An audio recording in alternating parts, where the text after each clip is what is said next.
We thank God for the Nigerian military and the great work they are doing in this great nation, Nigeria. Yeah, my name is Joy. I work with the anchor, which held the live on Emphasis Radio. Today we have a fantastic topic to discuss, and the topic is facts about prostate cancer. And we have a seasoned medical practitioner from US to educate us on this very topic. Today is going to be interesting. If you're a man listening to this program, this topic is for you. Prostate cancer. Yeah, you have to be very, very aware of what is happening now as regards to health. Okay, without wasting time, introduction. Prostate cancer is the second most commonly diagnosed cancer in men worldwide, with over 1.46 million estimated cases in 2023, according to Center for Disease Control. In Nigeria, approximately 12,000 new cases and 11,000 deaths was reported in 2024. John Paul Mogu is the medical practitioner that will educate us on what prostate cancer is all about. You're welcome to the show, sir. Thank you so much. All right, let's get started. Are you ready? Yes. Okay, what do you have to say about prostate cancer? What is prostate cancer? Okay, thank you so much for having me. It's a pleasure coming here to talk to our people about prostate cancer. Basically, the definition of prostate cancer is the growth in the prostate gland that has an abnormal growth. We call it a malignant growth, cancerous growth in the prostate cancer gland. And it would be nice to take time to differentiate between, at this point, between prostate cancer, the BPH, and also prostatitis. So, if there is what we call the bladder, then after the bladder we have the prostate gland. The prostate gland is what secretes fluid to the semen that helps to transport it out. Okay, it gives nutrients to the semen. So that gland controls ejaculations, it helps in urinations. Okay, so when the gland is began to have an uncontrolled growth, malignant growth called prostate cancer, but when it's just getting enlarged, it becomes what we call the BPH, which is you can call it in full time as benign prostatic hyperplasia. But if you get infected, we call it prostatitis. Prostatitis. That is when you get infected. So these are three things: prostate cancer, BPH, and the last one, which is a prostatitis, when you get infected. Why should men be concerned about it? Okay, the truth is that every man on planet Earth should be concerned about prostate cancer, because everybody has the potential of developing prostate cancer. Majorly the people from the black race. Why the people of the black race? Okay, so that will take us to start considering the risk factors. If you want to consider the risk factors, every man, just like I said, has the potential to develop cancer, but the men of the black race, and if you are getting older, the more you get older, the more you have the potential of developing prostate cancer. Another factor is people that are, if you discover that in your family lineage, there are people that were diagnosed of prostate cancer. That is genetic. That is genetic, yes. So you are prone to develop prostate cancer. Okay, since prostate cancer can be silent, what are the early signs men should watch out for? The truth is that the reason why prostate cancer is very, very challenging, especially to our African countries where people don't do routine body checkups. Remember last year, Joy, we talked about routine Going for checkup. checkups. So these are one of the factors, that we try to educate people, because there is no early sign warning. So at the point where you start having the major sign, you're already having the cancer. And I don't know if you permit me to talk about the later sign. So Okay, go ahead. the signs you can get at the later stage, because there is no early sign. So that is why it is recommended everybody goes for body check. Okay. So but Like how many times in a year? Twice or once in a year? basically, if you don't have any medical problem at that moment, so once in a year it's okay. Except if you have any medical problem that you have a chronic disease that you need to visit your doctor routinely. Okay, so the major thing here, if you're a man and you notice that you're having difficulty urinating or you're having painful urinating, know that you need to go see your doctor right away. If you notice that you're having blood while urinating, or you have blood when ejaculating in your sperm, you need to go start moving out now right away. If you notice that you are having a frequent urinations more than required, or you notice that after urinating, you discover that you stopped, but the urine is kind of dripping, continue dripping, there's a need for you to start running immediately to go and see your doctor to check for prostate. We are still on checkup. So at what stage should men start getting screened for prostate cancer? That's a good question, my dear. So, if there are two factors here. So, people from high risk, the high risk patients are people that you notice that your family, your brother, your sister, your uncle, someone from your lineage has a prostate cancer. So, at the age of 40, as a man, you need to start going for the screening. Is it not late 40? Yes, 40 is recommended, because 30 is too early for people to start going. But if you want to go by 30, that's fine. But latest, you shouldn't be more than 40 years. But if you don't have it in your family, 45 is fine for you to start going for it. The reason why, one of there's what we call the rectal examination. Rectal examination is not it's not an ideal examination for someone to go for, because it has some side effects. So, but if there are tendencies that you're going to develop prostate cancer, at the age of 40, you need to start going for the examinations for the prostate cancer. And if you want to know the kind of test or body checkup that you need to do, the first thing you need to go for PSA. PSA is a primary way to detect if you have a tendency to develop a cancerous, a malignant tumor in your gland, in your prostate gland. And another one is a digital rectal examination, that the doctor is going to perform the digital rectal examination to see if you have a tendency to develop this prostate cancer. These two major is the primary one is that PSA, the prostate specific antigen, to detect if you have the potentiality of developing that cancer in the future. During the course of my study, I noticed that there are stages and treatment options. How do they vary based on the stages of the disease? Beautiful, because the reason why we need to know about the stages, it has a great effect about stages. Okay, so the first here we have 4 stages. Most all the cancers have 4 stages. So prostate cancer have 4 stages. The first stage, the first and second stage, is a stage where the malignant, the cancer, is within the prostate gland. So at that first stage and second stage, the malignant, the growth is within the prostate, and at that point you can do treatment and it's curable at that stage.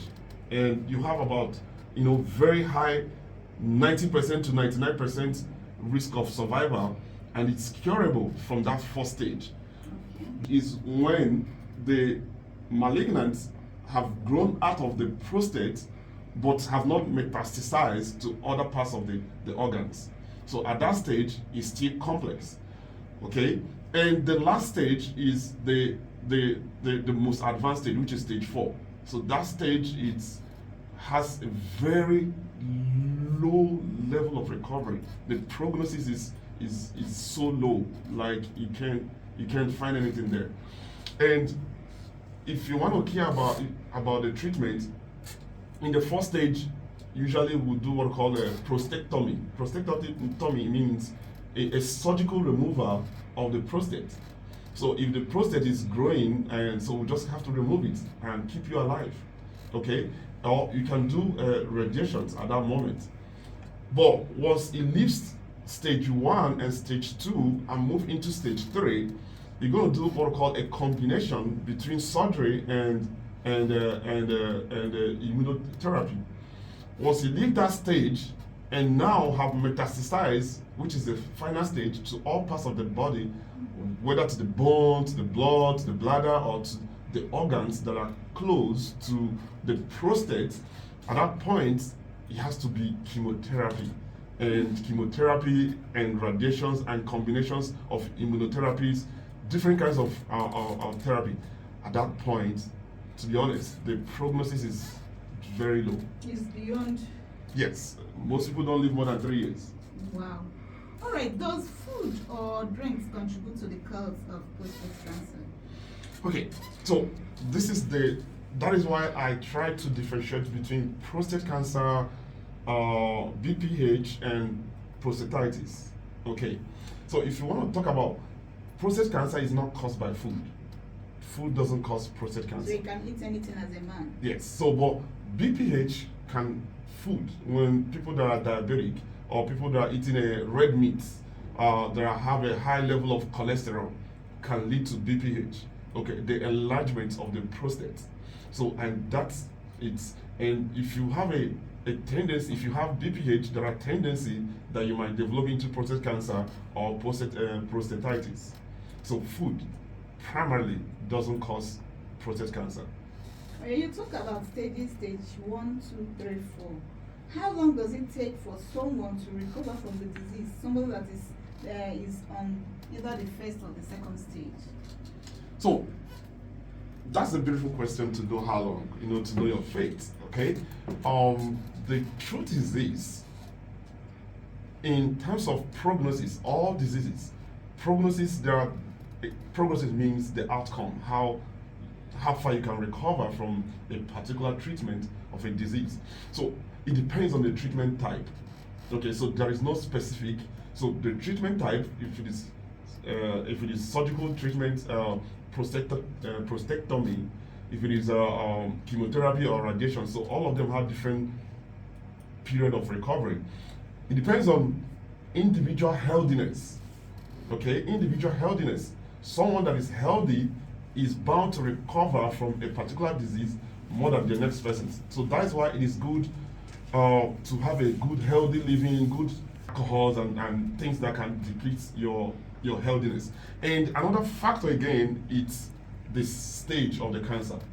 The recovery determines. For the stage 1 and stage 2, you have a potential of recovery as quick as possible, and you've been treated 100%.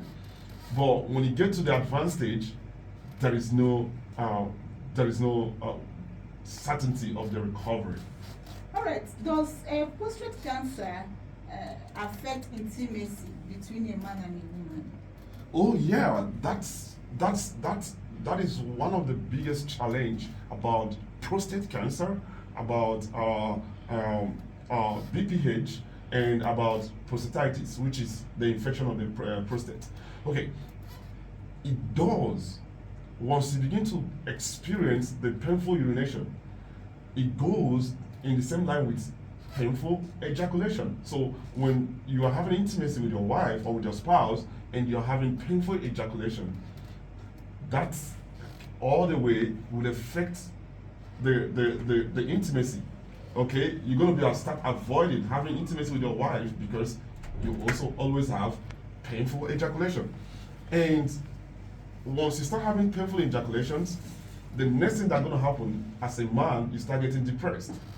And from depression, you go into an anxiety, and that's going to drastically reduce the quality of your lifestyle. All right, if you're just joining us or you are tuning to Ambulance Radio right now, we are talking about prostate cancer facts. You need to know about prostate cancer. If you're a man or a woman listening to us, this message is for your husband. If you're a man, this topic is for you. If you want to reach us, if you have a question for the medical practitioner in the studio, you can reach us on 07072426258. I repeat, 07072426258. Can prostate cancer be cured permanently? We just want to know. Yes, if it's been found in the early stage. That is why the ideal thing here is checking, because the best treatment on planet Earth is prevention. Prevention is the best treatment. So if you are being diagnosed in stage 1 and stage 2 with basic prostatectomy and basic radiations, it can be treated permanently. But once you cross this stage 1 and stage 2, you get to advanced stage, we don't have the certainty of permanent So curation. there is hope for people suffering from. There's hope prostate for people that cancer. have been detected early. All right. So don't be ashamed. Yes. Call us. Tell us your problem. The self-information is what's power. 07 in the studio. He is seasoned. He will direct you, advise you on what to do, because health is wealth. There is nothing precious, nothing adorable, and nothing as important as good health. I say if you want to reach us, you can get us on 07072426258. We are talking about prostate cancer. How does prostate cancer affect a man's quality of life, including sexual health and urinary function? I still want to repeat that question again, sir. Yes, thank you so much, Joy. The truth is this, because I always like to bring to the table about prostatitis, BPH, and prostate cancer. These are 3 things that happen on the prostate gland, okay? So these 3 things, when you start having, because it causes painful urination or frequency in urinating, most times in the night you see yourself waking up more than the usual time to urinate. Sorry, let me just ask this question. Yes, You are please. talking about, some people used to get up to 4 or 5 times a week. So what is it? Is it abnormal for somebody to wake up to 3 times to urinate? Okay, so urinating up to 3 times in the night, there are several factors. Okay, so maybe you drank a lot of liquid a night before you go to bed. There are tendencies that you might urinate more than the day you didn't urinate. So we are saying when something happened beyond the usual way, your normal life, you discover that normally, for instance, I myself, I urinate once a night. So if I see myself now that I'm started urinating up to 5 times or 6 times in the night to wake up, something is wrong with me. So I need to start running for a body checkup right away. So beyond your normal usual, that is what I mean by frequency. Yes. And if you also consider there are other factors, we're talking about, I mentioned when you urinate, you stopped as a man, but you discover that there's some dripping that is still going out of your control. It's not normal to you, okay? Something needs to be done. You discover as a man you have an ejaculation, and you discover there's some blood in your ejaculation. Something is wrong. You are urinating and you're having pain. Something is wrong. Now, it would be nice for me to draw attention about prostatitis, which is an infection. The reason why I'm going to talk about this, especially our youth, one of the factors of prostatitis is UTI, urinary tract infection. So when you have urinary tract infection, it can infect the gland, and you have an inflammation in the prostate gland. So at that point, you have what we call prostatitis. Okay, people that have sexual transmitted disease that wasn't treated, it can migrate. Those microorganisms can migrate to the prostate and also lead to prostatitis. So these are factors that can lead to prostatitis. And the enlargement of the prostate, the biggest factor of enlargement of the prostate is age. Another factor is genetic. And the third factor is people that have, people that are diabetic, patients that have high level of cholesterol, people that, they don't involve themselves into several exercises. And so these are factors that can lead to the enlargement of the prostate. But all the same, these 2 guys has nothing to do with cancer.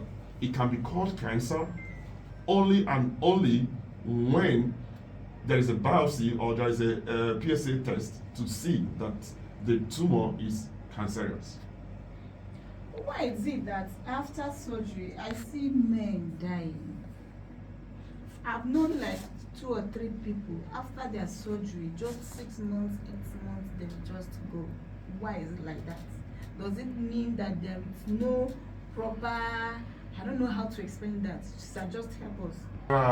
Just like a lady, we have cases of ladies that go for fibroid surgery and they die, and we have many of them that went to fibroid surgery and they didn't die. So these are, it happens to different kinds of surgical. So most times there might be some surgical complications. Most times there might be an infection because after the surgery, prostatectomy, there's usually a catheter that's going to be placed. Okay, so most people can get an infection and it get infected. So, or people that the stage have moved to the advanced stage and they are doing surgery. In the advanced stage, surgery cannot do anything at that point. But you need to go into a deeper treatment. So why we see most people after the surgery, they still die is because it has left the stage of stage 1 and stage 2.